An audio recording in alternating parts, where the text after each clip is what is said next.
choice-driven narrative game that puts players right into the heart of the Iranian Revolution.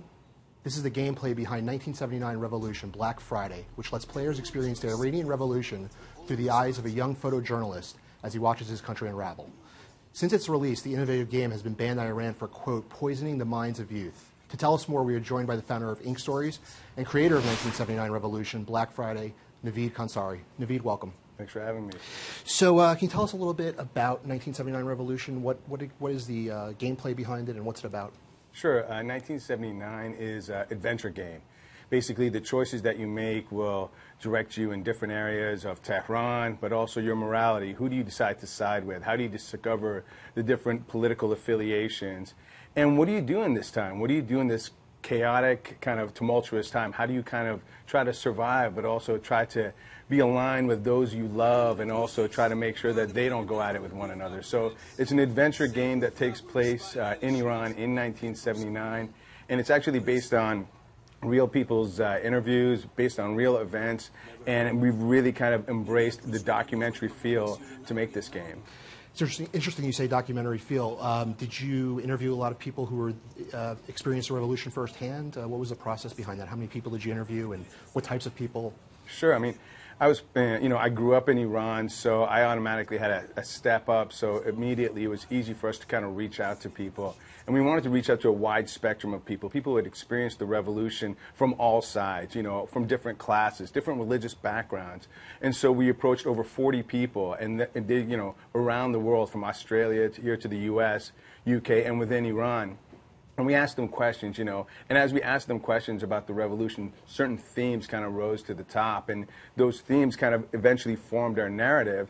But also we started realizing where they had issues themselves, where they had issues where they didn't know who to go with, where at times they might have shown kindness to someone they love, but at the same time shut the door out of fear. So all of those kind of helped us also create the branching and the choices that you get to have in this game.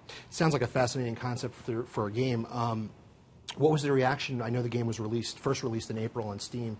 What was the reaction in Iran to the release of the game? Well, the reaction in Iran was that they automatically just dispelled it and said that this is propaganda being made outside of the country and therefore it can't be legitimate. Within Iran, the people who are actually wanting to play it have been denied access to it. So in fact, they're more eager to find out what it's all about.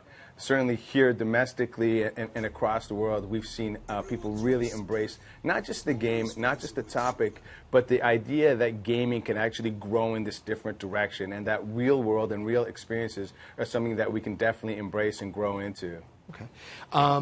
Was there any action taken by the government in Tehran in terms of this game being available for download in Iran? Absolutely. So if you go onto Steam, you can have access to pretty much every other game within Iran. But once you come to the 1979 Revolution page, a huge blocker comes up denying people the ability to download the game. So basically the game has not only been inaccessible within Iran, but people who have actually sent links to maybe even a torrent site or areas where they can download the game have been shut down. So in fact, over 50 websites have been shut down. They actually went into the bazaars and looked for stores that might actually be trying to distribute the game and have shut them down as well. So it's been, it's been an interesting kind of attempt by them to try to shut us down in this world of media and information, because all they've done is encourage people to kind of seek it out. And in fact, actually validated what we're saying here. We're not taking their side. We're not taking another side. We're just trying to tell the story of the people, and the people have spoken that they want to get it, and they will go to any extremes to try to find it. Is there anything you'll be doing, or your company, Ink Stories, to provide this game to the people? Absolutely. So while the web has its limitations, especially with the government being able to shut down how people can get access to it, we're looking towards mobile and tablets via iOS and Android to get the game out there to people. It's a lot harder for people to try to shut down access to games, to apps, and so we're really excited that next week, June 16th, we're going to release the iOS version to the entire world. Great. Well, Navid, thank you for joining us and telling us about 1979 Revolution. Great. Thanks for having me.